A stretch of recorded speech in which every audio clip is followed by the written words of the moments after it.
Hey, healthcare providers, first responders, how are you at embodying your work? So, what does it mean to embody the work? Hey, my name is Heather, and I'm a 20-year first responder turned holistic health nurse coach, and I'm here to help support and inspire you to take better care of yourself. I'm also leading the way on campaign hashtag sabbaticals for first responders. Have you ever stopped to really check in with the stuff that you are teaching your patients? It's so easy to just get in that mode of, okay, this is what we're taught, this is what we teach. And whether it's nutrition or fitness, moving your body, not submitting to chronic sitting, getting regular checkups, brushing your teeth twice a day, whatever it is, right? But how good are you at actually embodying what you're teaching, what you're purporting is the way? Come on, we've all been there in a doctor's office visit where you have some stressed out, overweight, out of shape provider that's talking to you about being overweight, stressed out, and out of shape. It can sometimes be hard to hear, right? Because we get into kind of judgment around. Although, on the other end of the spectrum, sometimes it's also hard to accept help from somebody who you perceive to be looking like they're the perfect whatever. Like they're so over the top on their fitness, or they're so over the top on, their eating habits that you're just like, yeah, that's not attainable either. So, there's a balance in there. But I guess at the end of the day, I'm just curious about like, how well do you actually embody the stuff that you believe to be true about what you're teaching? It's interesting for me in this format of being a content creator on TikTok, in the health, spiritual, personal growth, coaching kind of arena, to really have it be hit home with like, how well am I embodying what I'm teaching or what I'm sharing?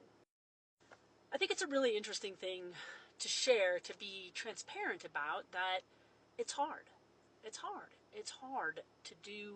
I think it's like, for me, this journey that I've been on, this personal growth, spiritual sort of reawakening, if you will, in some ways, getting about 80% to where I wanted to be. I don't want to say it was easy, but it was like a straightforward path of, simple steps that it's like, okay, yep, all right, I'm starting to let go of those identities. I'm starting to release those held beliefs. I'm really identifying that I have held beliefs, like all that. But this last 20%, yeah, it's been hard. It's been hard. And I'm realizing more and more the reason why it's so hard is because I'm starting, like, it's like a tree that you want to harvest fruit. What are you going to get first? The fruit that's fallen to the ground. Like, you pick that stuff up, right? Then what do you get? The low-hanging fruit that's easy to grab. You don't even have to risk much. You're still on the ground. And then as it gets more like the fruit you've already harvested and you've dealt with that, and you can go higher, you get up like a really firm, solid branch, and you can like sit on that, scooch out, like grab the next layer of fruit. Still not a ton of risk. But there comes a point in time where you get to those higher branches that are thinner and take more risk, where you have to like really spread out and do the work to get those final pieces of fruit off the tree. And what's humbling to know is that I can only conceptualize this tree that I'm on right now, and I'm imagining that the journey, once I get all the fruit off this one, either it'll sprout more branches or there's another tree to go, and I have to learn some more, do more work. So I don't have this fantasy that I'm going to hit that last piece of fruit and be like, I've drunk the elixir of the gods, I am enlightened. Yeah, probably not. Yeah, so I've been struggling today with letting go of, basically one identity that has, it's caused a lot of discontent. There's discord. And I had said yes to to work at 2 different events that I thought would help me keep one of these identities that I wasn't quite ready to let go of. And then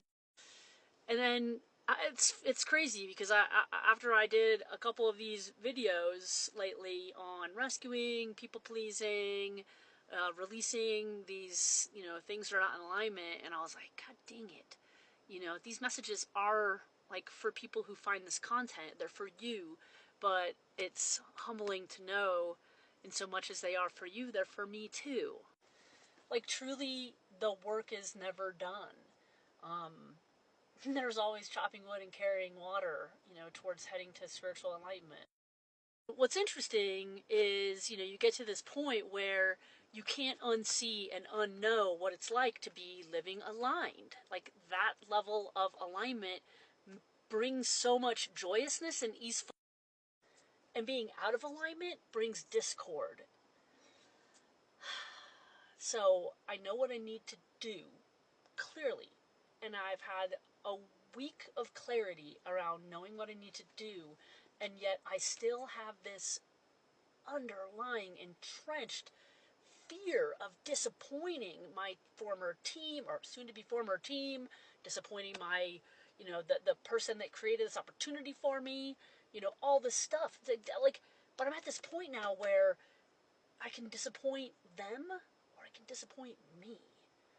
And I truly believe for long-term happiness and easeful living, which will be able to allow me to be in service of others, means that in this moment, I need to do the work and not disappoint myself. So anyway, I just wanted to share in the transparency realm of this work. Sometimes it's really hard, and but I know it's right. It's the right thing on the path to more easeful and joyous living. If you like this content, please go to my main profile page, follow me, like, share, watch some other videos, comment, engage. Let me know what you think. I appreciate you being here. You be well.